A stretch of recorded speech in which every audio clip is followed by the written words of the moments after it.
साहब हुकूमत से निकल गए, फिर उन पे मुकदमे बनने शुरू हुए। तो मुझे नहीं उन्होंने अप्रोच किया, मैंने खुद ही कहा ये गलत हो रहा है, ये इमरान पर ये केस नहीं बनने चाहिए। फिर वो शहबाज गिल पे टॉर्चर हुआ, आजम स्वाति पे टॉर्चर हुआ। मैंने कहा यार ये बहुत गलत काम हो रहा है। तो एक दिन मुझे कॉल आई फवाद चौधरी साहब की, इमरान खान साहब आपको मिलना चाहते। मैं बड़ा हैरान हुआ। तो मैंने कहा ठीक है, मैं चल मिल लेता हूं उनको। मेरे कुलीग्स ने कहा भाई मत जाओ, वो उसने आप पर पाबंदी लगाई थी, ये हुआ था वो हुआ था, वो कहता है जियो जो है मेरे खिलाफ साजिश करता है। तो मैंने कहा भाई उसने मुझे बुलाया है तो मैं जाऊंगा, मैं जर्नलिस्ट हूं, उससे मिलूंगा।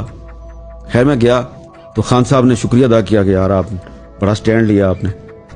तो उस वक्त मैंने उनको ये कहा कि ठीक है अब आप अपोजिशन में हैं तो आपको मैं फिर से अच्छा लगने लगा हूं, लेकिन जब आप दोबारा वजीर आजम बनेंगे, अगर बने कभी, तो मैं आपको दोबारा बुरा लगूंगा।